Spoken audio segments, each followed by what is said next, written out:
some kind of a power, whatever. Now, what I would say is the following. If the universe is dependent on the independent thing, that means it was willed.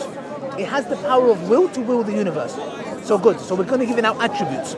So this high power has the power of willing. Good. Number two, would you accept that we have information in the universe? Our DNA, where the molecules work, etc. Then he has to be the all-knowing, because he's the source of it. Good. Do we have power in the universe? He has to be the all-powerful. Do we have a situation in the universe where things don't make sense to us? For example, why does a baby have cancer? Good. So now, in this instance, if he's the all-knowing, he has to also be the all-wise, because I want to ask a question. Are you killing that baby out of evilness? We don't believe God is evil. So there must be a bigger reason of wisdom why certain things are happening we don't understand. The reason I gave you these attributes is because we are now making God personal. Instead of a power there, I don't know what it's about. And number five, should I say, he has to be a God that gives purpose. Why? You have earrings. They have a purpose. You have a jacket. You're holding a Quran, you're holding a thing. I have trainers on, I have socks on. They all have a purpose.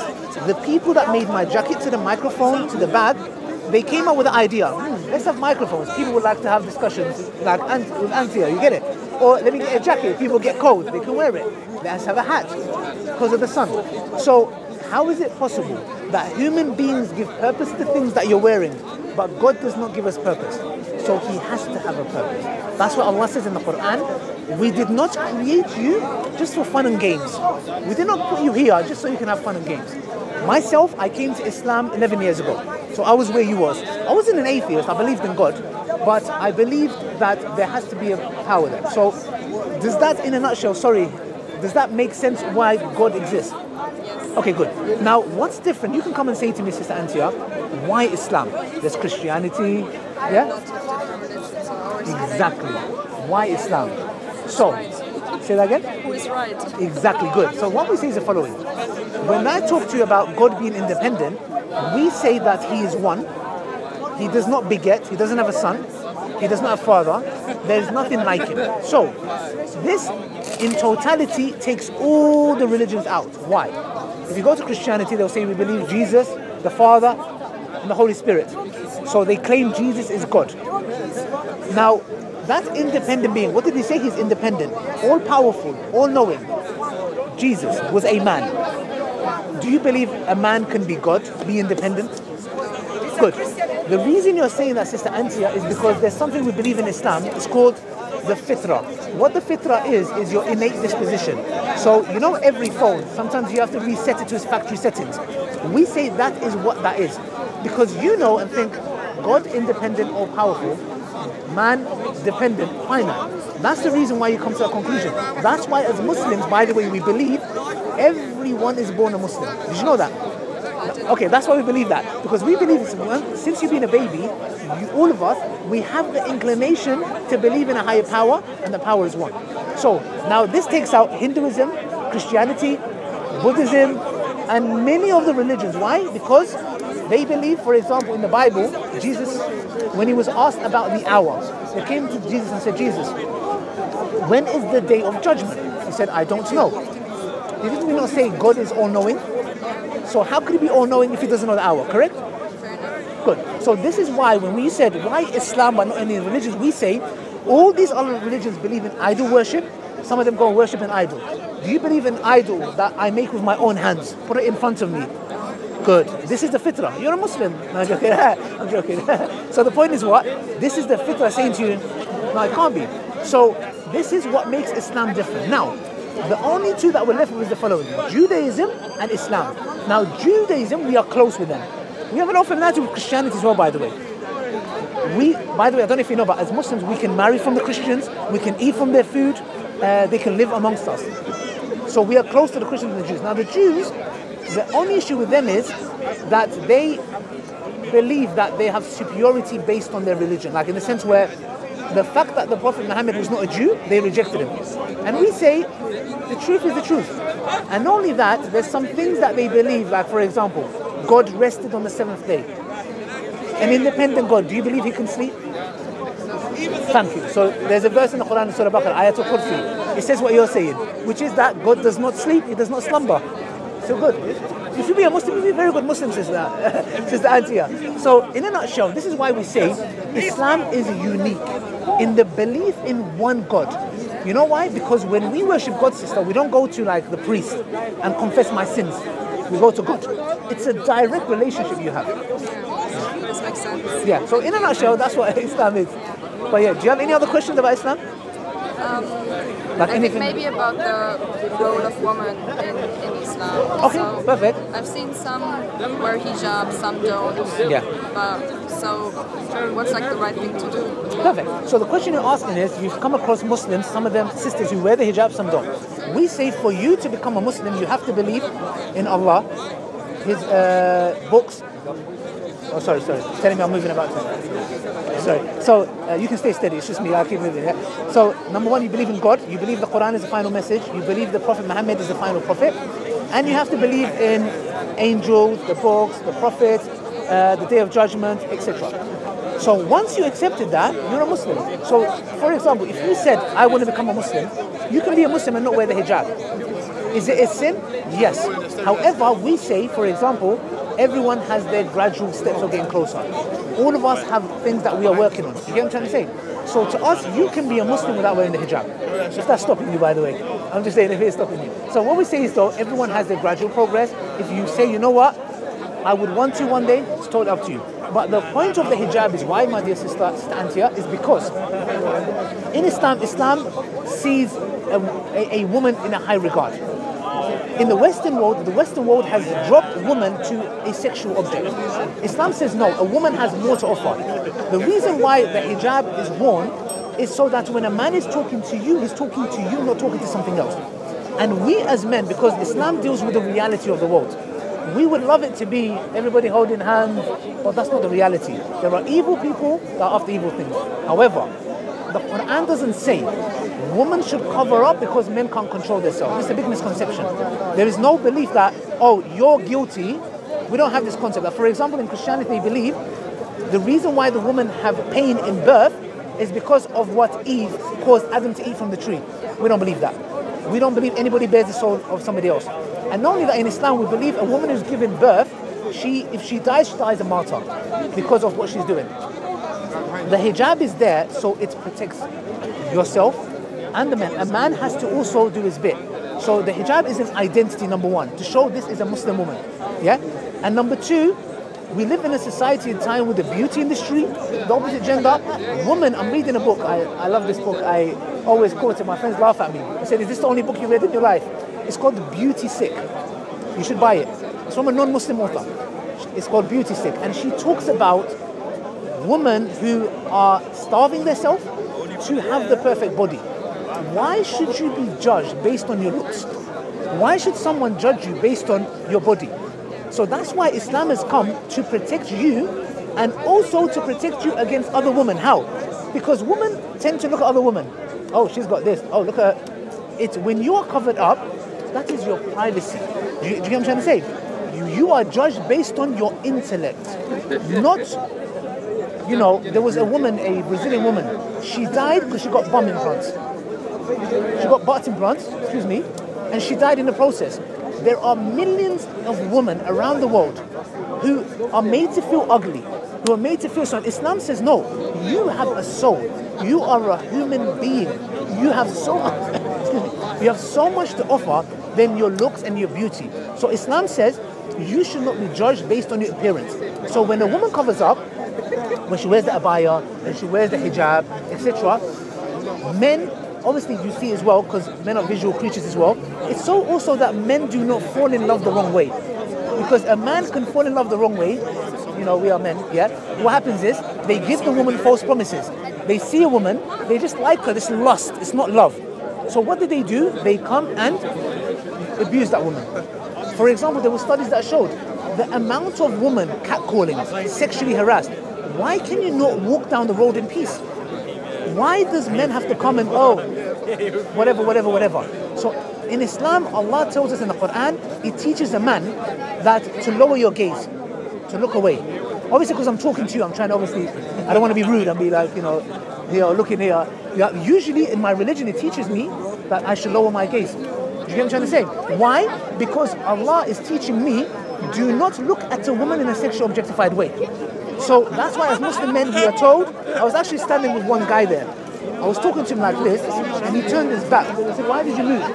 He said, there was someone he saw behind me who was dressed a bit inappropriately. He said, I want to lower my gaze. And I thought, that's such a beautiful thing. If we taught our sons and our men that, listen, don't look at women in a sexual objectified way. And by the way, not if she's dressed up in a bikini, even if she's wearing a hijab, don't look at her in that way. That's number one. Number two, what Islam does is, sister, it deals with it in a micro level. We don't believe you have a Ferrari and you have a half-naked woman, or you have a chocolate bar. What's a chocolate got to do with a woman? So this is what happens. The Western system has sexually objectified women. That's why there was a study done in America, in a university. They put these wires in the men's brain, in his head, and they showed him, you know, like a screwdriver, different tools. And then they showed the men, woman in bikini, the part of the brain that lights up for tool use. Do you know what that means? He did not see them as human. So when he was looking at these pictures of women in bikini, the part of the brain that lights up for tool use was lit up. This is the problem. What we have today is that men abusing women. Dating is the biggest fraud for women. Should I tell you, for example, how I married my wife? Let me tell you. You might want to hear the story. Are you ready for it? Okay. My wife might be watching this. Check this out. Now, this is what I say when I say Islam honors women. Every five people that come to Islam, 3 are women. And people say, why? Because it's oppressed, whatever. Check this out. When I met my wife, obviously I got to know her a little bit. I think I spoke to her the first day I met her. I was talking to her for about good 5-6 hours. It was over like on the phone.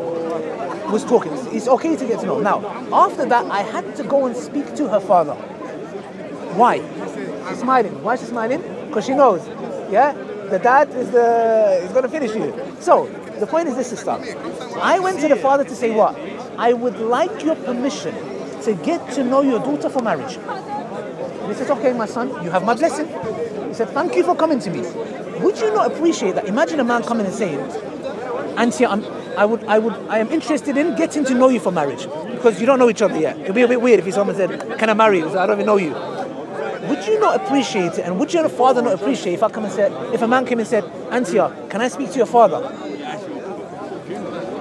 I don't know. This is something I don't agree with, because I feel like I'm making my own decisions. And I feel like if someone's asking for my dad's blessing, it means that I'm not important enough that I'm making the decision. But my dad is like superior. Good. So this is a big misconception. This idea, what happens is the following. We think that, for example, me going to your father, it makes you less. You have a decision. In Islam, a woman has a right to say, I would not like to marry him. Full right. A woman has a right to divorce, by the way. You have a right to it. What we're saying is the following. A man can, because this is why they say, for example, why do men lie? Yeah? Okay. Why do men lie? Okay. Because, for example, we are visual creatures. Okay. The reason why women wear makeup and the reason why men lie is because men fall for what they see and women fall for what they hear. Okay. So now what we're saying is a man could have power over you easily. He can argue with you. You can meet him on the first day, lovely guy, etc. No harm. He can try to, whatever. And he has that power over you. You would agree that a man is stronger than a woman. Yes. It's a biological fact. Now, Islam says prevention is better than cure. So Islam says we don't deal with go, try, let's see, cut it from the roots. Not drink alcohol, then we'll take you to rehab. Go do no. Don't go there. Don't watch pornography. Don't do this stuff. So Islam acknowledges reality. Now in the real world, I agree with you. It should be that he comes and speaks to you. But because Islam knows how Allah has created the woman and the man, Islam sees the man as a threat to you. And it says only a man knows a man. So therefore let him go speak to your father. It's from that angle. Not from the angle you cannot make your choice, because in Islam, my wife had the right to say, you know what, father, I don't want to marry him. I don't want to know him. It's there to protect you. Because why? You can say, let's go on a date. Because bear in mind, sister, women are the gatekeepers of sex. They are the gatekeepers of sex. If they say no, it's a no.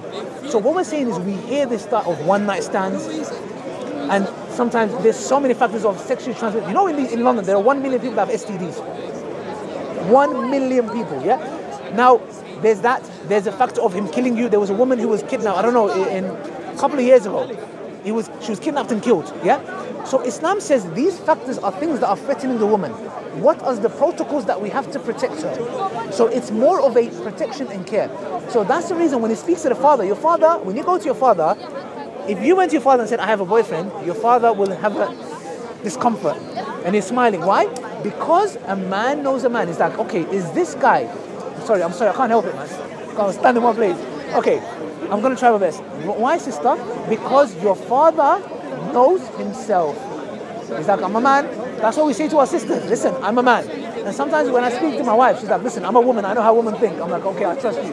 So, your father knows a man. So if a man goes to your father, he can suss him out. Because otherwise, in your dad's mind, he's worried. Argument's sake, if you may have had boyfriends in your life. Probably somebody that you was with. You probably had boyfriends in your life? Or somebody you was getting to know? Right now. Not now, not before. Okay. Your dad will be worried, calling. Are you okay? Yeah? Yes. Okay, good. He will check up on you? Yes. Why? To make sure I'm okay and safe and comfortable. Good. Do you think your boyfriend that you had before, do you think the mother is ringing him saying, hello, are you okay? Is she why? Because they know he has the power. He's good. But I have 3 daughters.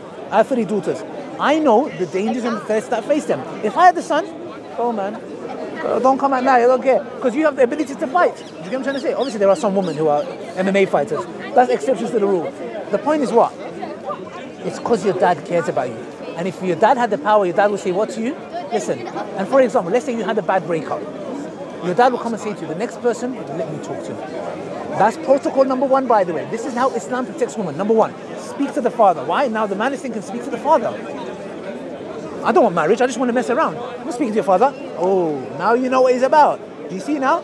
Now do you agree? Okay, good. So, now, that's protocol number 1. It's not finished yet. Oh my gosh, sister, this is the beginning. Do you know what I have to do? That's protocol number 1. I had to speak to the father. Then after I spoke to the father, now I'm getting to know my wife for marriage before. Then he will send a chaperone. Either her sister or somebody who, when we're getting to know each other, who's there keeping an eye. Got eyes on you. Okay. They're going to kill you.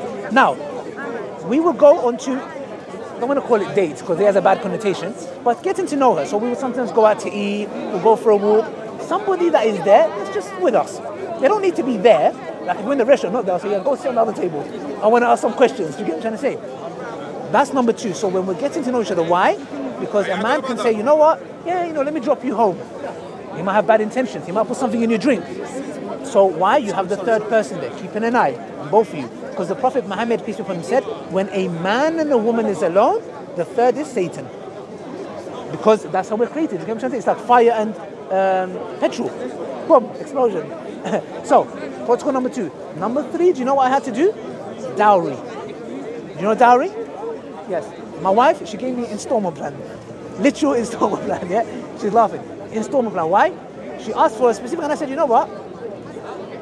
I have to work a bit hard. I have to do some night shifts for that, yeah?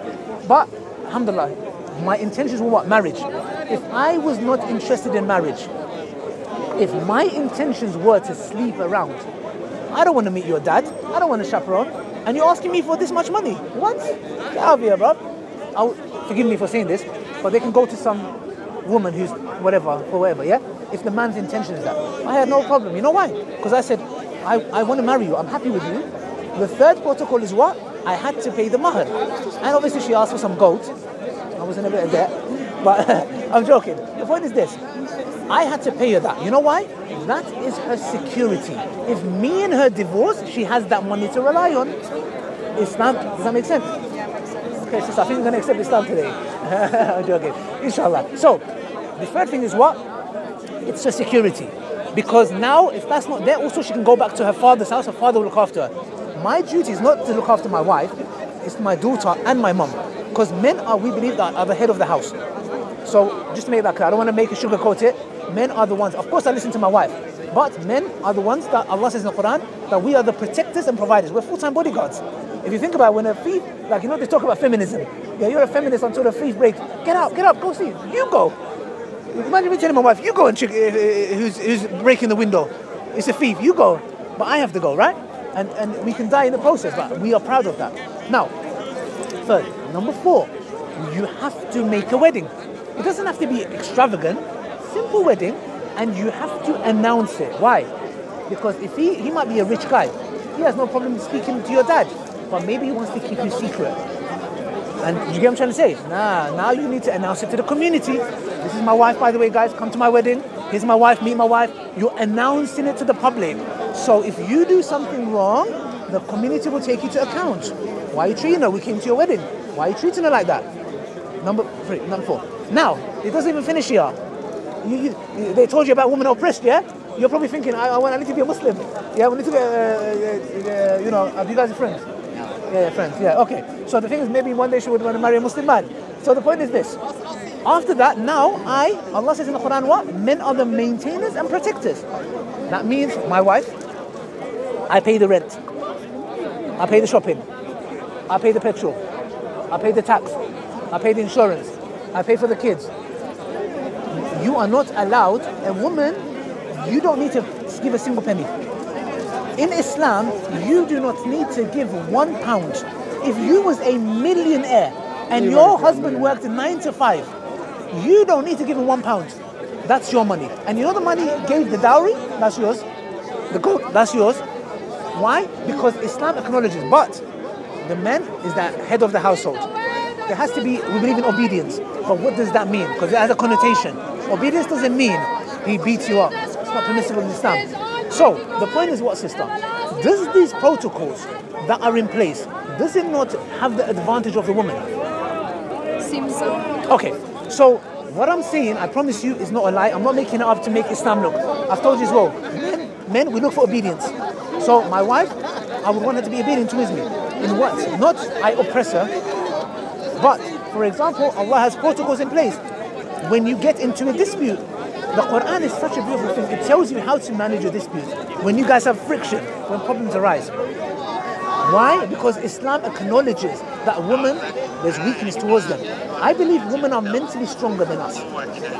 We men, we're physically stronger, but you guys are mentally stronger. You speak more, you can cry. I can't cry to my friend, my wife did that. Just shut up, get out, be a man. But as women, you guys express yourself. You can cry. So the point is this, sister. These things are all set in place for us men to appreciate it. Now I'm asking you a question. If every man done this, would there any be a situation where a woman is heartbroken because she was used for intimacy and left? Never. This is the point here, sister. If every woman, that's why I say women are the gatekeepers of sex. If every woman said, no, I'm not dating you. Yeah, why? Because when you go to when you go to get a Bugatti, you know Bugatti, a car Bugatti, do you know you can't be just rich? It's not a matter of being rich. Who are you? You come to the store, they say, okay, I'm a millionaire. Okay, no problem. We've got many millionaires. Who are you? Because our car, you might be someone who's an idiot, who gives us a bad reputation, yeah? We say woman is far more valuable than any car, any diamond. That's the reason why when you go to buy a Bugatti, they check who you are. Money is, you're going to pay for it anyways. What kind of a person you are? What kind of reputation you're going to give to Bugatti? These are the protocols it goes through. Now, after you've gone through that, if somebody worked hard for something, he would appreciate that, yes or no? That is the point. Now when that happens, this is the reason why in Islam, the man has to go through all of this stuff, and then when he marries, he appreciates that. But if a man goes to a woman and says, oh, let me take you out for a date, you're so beautiful, and she's like, oh my gosh, Romeo, he's such a charming guy. And his intention is just to have sex and go. You have dishonored that woman. That's why I believe the Western system has dropped women to such a level. Forgive me for saying this, and I disagree with it. That's why I'm saying it. It's as if they are toilets. You're basically like, why do you go toilet? To relieve yourself, yes? These men are treating these women like toilets, like you can just go, have intimacy, relieve yourself, and go away. You're breaking that woman. A woman needs trust, security, love. Thank you. Imagine you come and break it. how are you going to trust the next man that comes? And this is why women end up breaking the next man they come across, because they don't know how to trust. They don't know how to love anymore, because you broke that. That's why Islam says, when I say to you as a woman, your soul, your mind, Islam protects that. It says no. And when you cover up, it says, you don't want a man to lust of you. You want him to love you. So that's why Islam says, when a woman is covered up her beauty, yeah, what happens is the man is thinking, I like her for who she is, not what she possesses. Do you get what I'm trying to say? And that's why Allah subhanahu wa ta'ala, God Almighty, has put these things in place, sister, so that you as a woman are protected. You are, because if you're broken, we believe you guys, mothers make societies. Like there's one scholar, he said, women are half the population of the earth and they give birth to the other half. Isn't that true? Yeah. Thank you. So we believe women are the backbone of the Ummah, Islamic nation. That's why women have to be protected, because you can easily be swayed. You have your menses, your menopause, you get it. You have moments where you say things you don't mean. Women, you know women, they speak covertly. If you say yes, it means no. If it's a no, it means yes. If it's a yes, it means maybe. So that's, Allah has acknowledged how you are created. That's why Allah has given you the protocols to protect you. And when we don't do this, sister, in a nutshell, I don't want to give a sermon, this is why you have women who are broken, who are being abused and etc. Jesus is God! Not a Sorry, this place is a bit of a mental house, by the way. I'm the caretaker here. Okay, yeah. So the thing is here, sister, this is why women, if you look, for example, bro, look at studies, women are less happy. Why? Because of this, bro. One night stands, you're going around, men are using you, and this is why the women start behaving in that way. You know why? Because we as men have let them down. If we fix up, and I'll be honest, we have to sometimes call it, we as men, we need to fix up. And that's why I mentioned before I came to Islam, well actually when I came to Islam, before Islam I was, you know how these men I'm talking about, that was me. I saw women as a human being when I became a Muslim. Before that, I did not see them as human, because my society made me like that. When I became a Muslim, that is when I was like, oh my gosh. And I repented and I changed my ways. And this is the reason why I talk about this. Why? Because Islam has come to honor women. And that's why answering your question of the hijab. Thank you so much. Thank you. Thank you. May Allah bless you. Any other questions? No problem. If you have any other questions, sister, we're here. You go to Quran. If you ever come to Islam, inshallah you do, like I said before, there's so many things. These are the things I'm just mentioning. But pray to God. I did this 13, 14 years ago. I said, God, if you're there, guide me to the truth. And yeah, hopefully I'll leave that with you, sister. May Allah bless you, inshallah. And if there's anything we have, we're here every Sunday. Thank you, sister. Sister Antia, take care. Look after yourself, inshallah. Look after inshallah. And take care, sister Antia. Take care. Assalamu alaikum.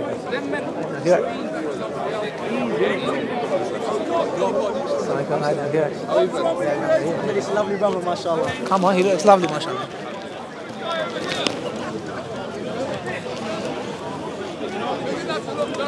Oh, it's a good discussion, bro. Brilliant, bro. Phenomenal.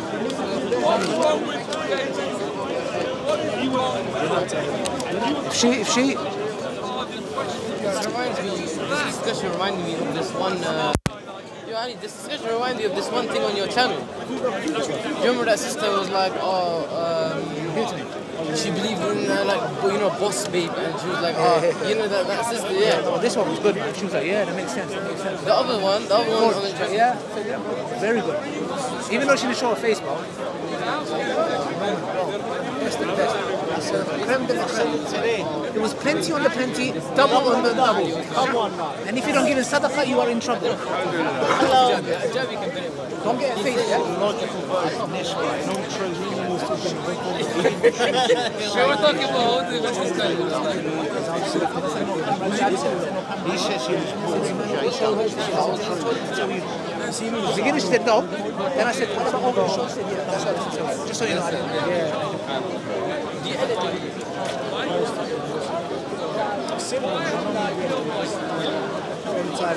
Where's my mic?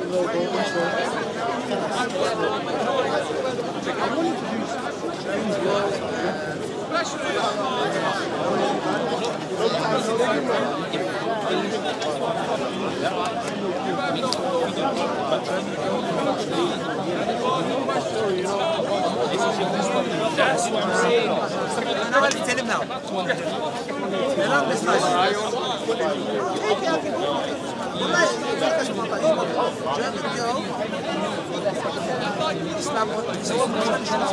Basically, German girl said The artist Spanish low field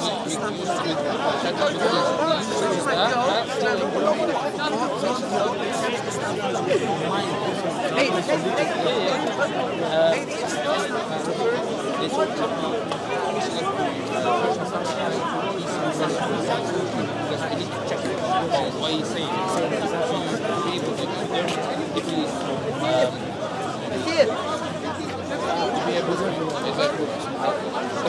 follow him like that.